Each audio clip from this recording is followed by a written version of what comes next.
Abogados de Reddit, ¿cuál es el caso más impactante en el que han trabajado? Probablemente el caso de beneficios de un veterano, en que el gobierno dejó de pagar los beneficios argumentando que la pérdida de audición del veterano fue causada por disparos de la caza recreativa ocasional en lugar de varios años de trabajo diario cerca de los motores a reacción durante su servicio. Enfurecedor, y no había nada que pudiera hacer al respecto. Normalmente defiendo casos por defectos de construcción y lesiones personales, nada demasiado loco. Al principio de mi carrera, recibimos un caso que involucraba a un esposo y una esposa que dirigían un hogar de acogida y un niño alegaba que el esposo lo había abusado sexualmente. Me asignaron defender solo a la esposa en virtud de su póliza de seguro para propietarios de vivienda. Las acusaciones contra el esposo eran malas, pero la esposa no tenía idea de lo que estaba pasando. Aquí estaba esta pobre mujer, que también era una niña adoptiva, tratando de retribuir y ayudar a otros niños adoptivos en el sistema, y ahora descubre que su esposo es un abusador de menores. Fue desgarrador y solo queríamos sacarla del caso. Luego obtenemos más documentos y nos enteramos de que este no es el primer niño en hacer acusaciones. El padre había estado haciendo esta mierda durante años y ella lo sabía. Tal vez ella estuvo involucrada, tal vez simplemente lo ignoró. De cualquier forma, todo se volvió jodidamente asqueroso. Instantáneamente no quise tener nada que ver con eso. Unas semanas más tarde, mi jefe, el tipo más genial de todos los tiempos, entra y dice que le devolvió el caso a la compañía de seguros. Gracias a Dios. Ese fue el único caso en el que me he sentido moralmente opuesto a tratar. Yo trabajaba de oficinista en ese momento. Club de lucha para niños pequeños. Un montón de mamás pusieron a sus hijos en un círculo y los hicieron pelear entre sí al estilo gladiador. Cosas realmente oscuras. El video incluía a 2 niñas de 10 años dándose una paliza. Se hicieron apuestas, pero no en todas las peleas. Algunas eran solo para entretenimiento. Ningún padre involucrado, solo madres. ¿Qué carajo? ¿Qué carajo? Una madre vendió la granja familiar sin conocimiento por parte del hijo que se suponía que la heredaría. Alguien le disparó, no fatalmente. Había tantos sospechosos que casi todos los abogados del condado fueron asignados para defender a cada uno de ellos.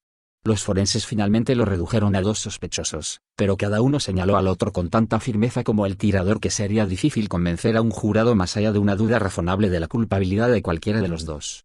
Ambos se declararon culpables de un cargo menor y cumplieron 2 años. Era bastante nuevo en la práctica y me estaba reuniendo con muchos clientes. La empresa para la que trabajaba tenía muchas visitas sin cita previa y yo estaba procesando a los clientes potenciales. Llamé a la siguiente persona y una mujer de unos 30 años entró con una hielera roja y blanca. Ella aparece en mi escritorio y pasa unos 5 minutos tratando de sentarse en la silla. Mi primer pensamiento fue: debe ser algún tipo de lesión personal. Las primeras palabras que salió de su boca después de sentarse: necesito demandar a mi médico porque se me cayó la vagina. Mis ojos se fijan de inmediato en la nevera. ¿Es eso? Sí. La traje por si necesitabas verla. ¿Quieres verla? Empieza a abrir la nevera. No voy a mentir. Tenía curiosidad, pero la detuve y la convencí de que un hospital era su mejor opción en este momento. Resulta que tuvo una reconstrucción vaginal. Ahora bien, esta no es mi área de especialización. Soy abogado corporativo. Así que la envié a alguien más caro. ¿Qué carajo? Salía con una mujer agradable en 2016. En nuestra primera conversación, le pregunté a qué se dedicaba. Ella era asistente legal de una firma de abogados especializada en negligencias en ese momento. Le pregunté si había algún caso interesante. Ella dijo: sí, uno lo vamos a perder. Estaba interesado. Pregunté qué pasó. Ella me dijo: bueno, estamos defendiendo a un médico que cometió un error. Uno de sus pacientes padecía una afección ocular que requería una recuperación única. Después de la cirugía, el paciente tuvo que acostarse boca abajo durante todo el día para prevenir daño ocular adicional. Tenía algo que ver con la presión ocular y una acumulación de gas cerca de la parte posterior del ojo. Como resultado, el paciente quería volar en un avión y tenía la intención de mantener la vista baja durante todo el vuelo. El doctor que estamos defendiendo no le dijo al paciente que no podía volar durante la recuperación. La siguiente parte definitivamente apestaba. Cuando el paciente despegó en el avión, todo estaba bien. Durante el descenso, como pueden atestiguar las personas con problemas de oído, el rápido cambio de presión arruinó la condición de este paciente. Quedó completamente ciego de ambos ojos debido al descenso del avión. Como era de esperar, el médico perdió el caso. Definitivamente fue una primera conversación interesante para tener con alguien. Soy abogado, pero el caso que más me llamó la atención fue uno en el que participé durante la licenciatura. Yo era un estudiante de justicia penal y con frecuencia tenía que asistir a los juicios para las asignaciones de clases. Yo estaba en el ejército en ese momento, así que tenía que acumular estas horas al azar. Si teníamos un día de lujo podía tomar un almuerzo largo, iría al juzgado más cercano y verificaría lo que estaba disponible. Un día fui al Tribunal Federal de Baltimore y verifiqué la lista, un caso penal, nada más. Subo las escaleras y entro en silencio. A pesar de eso, es evidente que todo el mundo me mira, lo cual es extraño, por lo general nadie presta atención a la galería. En la primera pausa, un tipo se acerca y me pregunta quién soy y por qué estoy allí. Era un oficial de investigaciones especiales, así que le muestro mi identificación y le explico que tengo que ver los juicios penales. Me lanza una mirada extraña pero no presiona. Mientras estoy sentado ahí, lentamente me doy cuenta de que no debo estar aquí. Una pareja de la Fuerza Aérea tiene un hijo y se divorcia. Ella se lleva a su hijo a su lugar de despliegue en Japón y se vuelve a casar con un empleado civil ahí. Papá es desplegado, y luego cambia de estación, y sigue molestándola con cuando puede ver al hijo. En algún momento ella simplemente deja de responder. Unos meses más tarde, después de que papá presentó un informe con su comando solicitando que la hicieran comunicarse con él, el papá recibe una llamada de un agente de OSI a quien conoce, preguntándole por el nombre completo y fecha de nacimiento de su hijo. Papá se lo da y el agente dice: mira, no te dije esto, pero debes llamar a OSI en la base de tu ex. Mamá había ido al campo aéreo y su hijo de 8 años había estado molestando al padrastro mientras jugaba. El padrastro se enojó y golpeó al niño con lo primero que tenía a mano, un trozo de barandilla de la escalera en la que estaba trabajando. Mamá regresó del campo 2 días después y encontró al hijo inconsciente, todavía en el suelo. Debido a que la última casa registrada del padrastro estaba en Maryland, fue juzgado en un tribunal federal en Baltimore. Me senté con el médico de emergencias que trató al hijo, que habló sobre las lesiones internas por aplastamiento, y el forense que habló sobre lo fuerte que tendrías que golpear a un niño de 8 años en la parte delantera para causarle hematomas en la espalda. También me senté a hablar con el papá solo para descubrir que su hijo se había ido. Después de ese día, siempre iba a la corte de delitos menores por mis horas. Uf, eso es duro. Sí, de hecho también fui a un caso grave. Hicimos una excursión escolar a la sede del gobierno de nuestro país y también visitamos la corte. Ya sabes, en general, cómo funciona nuestro gobierno y las leyes. Bueno, el grupo se dividió en 2 casos judiciales. Un grupo tuvo uno un tanto loco que involucró un accidente menor, creo.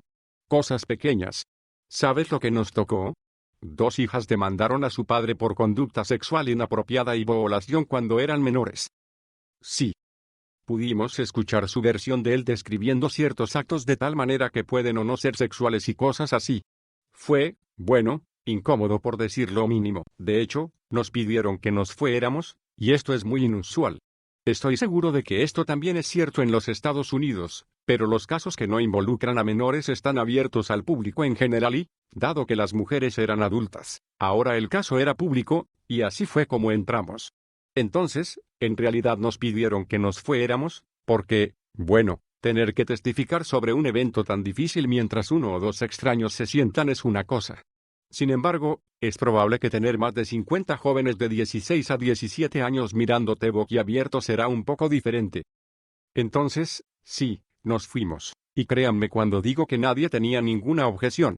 Nadie nos quería allí, incluidos nosotros. La espera en el otro grupo fue larga y aburrida, pero hombre, prefiero aburrirme mucho más que tener que escuchar 1 minuto más de ese caso o algo similar. Un equipo de baloncesto femenino, 12 años o menos, de una reservación india en el Medio Oeste Superior fue a jugar en el juego de campeonato de la Liga de la YMCA en todo el estado contra un equipo no nativo de una ciudad que bordeaba con la reserva, así que había mucha mala sangre. Como era de esperar, el equipo de la reservación no contaba con fondos suficientes y las niñas provenían de hogares muy desfavorecidos. Llegan al juego y, justo antes del comienzo, el otro equipo los acusa de tener niños en su equipo y exige que los árbitros verifiquen que son todas mujeres o, de lo contrario, presentarán una queja formal y saldrán de la cancha. Los árbitros de la YMCA, 2 no nativos, están de acuerdo con el desafío y le dicen al equipo de chicas de reservación que deben cumplir o serán descalificadas por abandono. El entrenador del equipo de la reservación se acobarda y les pide a las chicas que obedezcan. Lo hacen, y cada una debe esencialmente bajar sus pantalones cortos debajo de la cintura para demostrar que no son hombres para estos árbitros en el vestuario. Son humilladas y mortificadas, y muchas terminan sufriendo PTSD y tienen lesiones de salud mental a largo plazo. El caso fue desestimado por un tecnicismo. Yo era asistente legal en el caso, no el primer abogado principal. Absolutamente desgarrador para estas chicas, y el repugnante odio racialmente motivado desde el lado del equipo no nativo de las cosas estaba en todo el registro de pruebas. Todavía me enferma pensar en todo lo que sucedió y en lo que todos estos adultos de mierda les hicieron a esas pobres chicas. Soy un abogado de inmigración. Hago principalmente residencia permanente y asilo, pero en ocasiones me ocupo de otras cosas. Un cliente potencial vino hace unas semanas. Está interesado en buscar una aplicación relativamente sencilla. Me dice que podría tener antecedentes penales que podrían afectar su inmigración. Sin embargo, es solo un arresto, dice. Sucedió en 1900 algo. Y no es nada serio. Está bien, le digo. Sucede. Nadie es perfecto y un solo arresto generalmente no es un factor decisivo. Entonces, mientras hablo con él, decido buscar en Google su nombre bastante único. Aparece un artículo de noticias, de su país, en su idioma. Está fechado al mismo año que dijo. 1900 algo. Le pregunto, ¿qué tipo de crimen dijiste que era? Oh, dice, creo que estaba relacionado con las drogas. Me imagino, está bien, arresto por marihuana o algo, nada que no podamos superar. Hago clic en el artículo. La foto del artículo se parece mucho al posible cliente. Resulta que el arresto del posible cliente no fue por marihuana en absoluto.